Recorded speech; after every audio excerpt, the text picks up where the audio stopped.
What up? It's your boy, the Incredible Man. And yes, I'm back at it again. And this is my discussion slash review of Chicago Med Season 5, Episode 1. I don't know if I'll talk about the whole series, but I definitely had to talk about Episode 1 because there was nothing but drama and pain in this whole episode, man. Let's get it. And I love the fact that it picked up right after last season. I love that. There was no specific time frame or anything like that. Well, 3 months later, 4 months later, a week later, it was exactly right after everything happened in season 4, and I love that.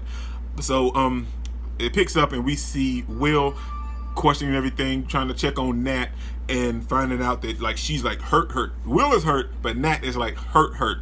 So he's trying to check on her, and she needs major medical attention. So he takes her over to Med, and people see him coming in, and they rush to get the guy that hit them so he can go back to prison since he just got out, and then he decided to do this. But that was one of the major things, but that's not the only major thing that happened this episode. There was so much. Okay, so we also had from last season April and Dr. Choi kind of having like a pregnancy scare type thing.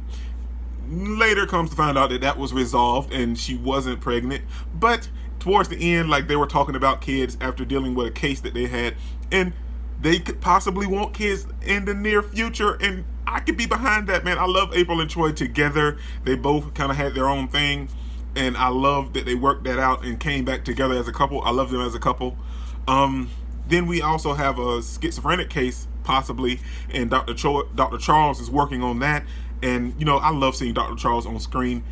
He plays his role to perfection, man. I love seeing him on screen, and when someone always comes in with a psychological problem, he is on it, hands down. Dude is beast, man. But that was just some extra stuff that was going on. Let's get to the drama, because in this episode we also from last season have Maggie with her whole cancer scare, man.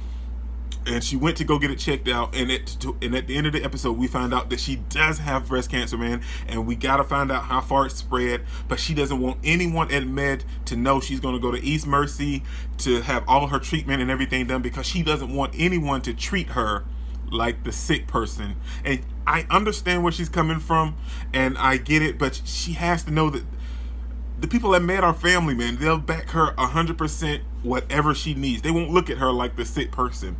But, you know, when someone goes through a major sickness, you know, it's kind of, they don't want to be seen as that person, man. So then we have, boy, there's so much, man. We have Phillip. I didn't trust dude at all through season 4. We knew he was scheming and lying and conniving, especially when Will called him out on the lie about the horse ranch. From that moment on, like, I shut down completely. I built a wall. I built a fortress. There was nothing that he could say that would make me like him at all anymore.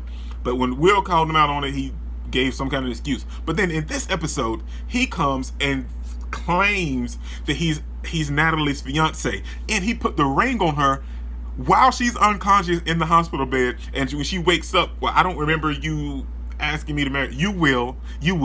But what I love is that, I want to say his name is Dr. Madden, I think. I may be wrong. But anyway, the new night shift doctor that we have making an appearance now, and I'm thinking he's going to replace Connor since Connor's leaving. Yeah, that's another bombshell.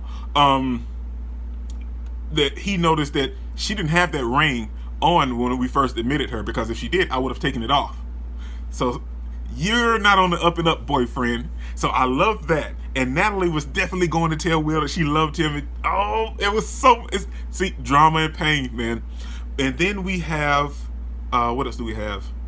Oh, we have Will kind of feeling some type of way because he felt like Natalie was going to tell him that she's engaged to Phillip, and nobody trusts Phillip. So Will, trust your instincts and go with what you know, because Phillip is a liar and a schemer and everything else, and he needs to disappear. Now this is where it unfolds. We find out that Dr. Bekker killed Connor's father.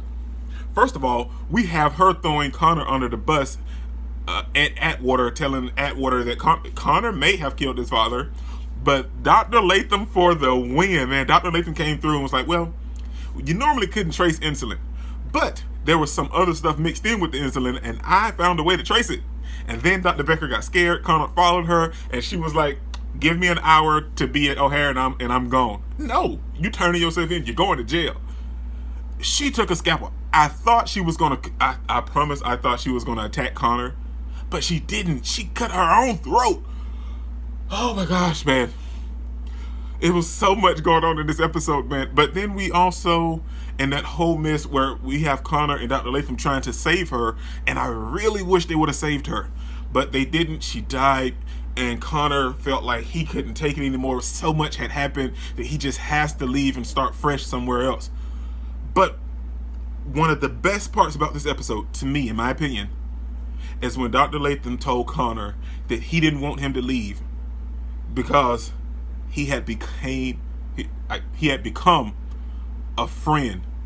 Dude, that is such character development for Dr. Latham on a huge level, man. Like, through all these seasons, we finally see him connect with someone, and when it happens, Connor leaves, Dr. Bekker is dead. It is so heartbreaking, man. It is so heartbreaking. And Connor's leaving. What? I love Connor, and I know why he's leaving, because he's been through so much, man. But yeah, man, I just really had to talk about this episode with you guys. I don't think I'll review the whole series unless you guys want me to, but I definitely had to talk about this first episode, man, because it was absolutely fantastic. This is your boy Dick Incredible. Don't forget to smash that like button so you can't smash it anymore. Comment down below and I'll be sure to respond to each and every one of them, and subscribe, but only if you really want to, man. Peace out.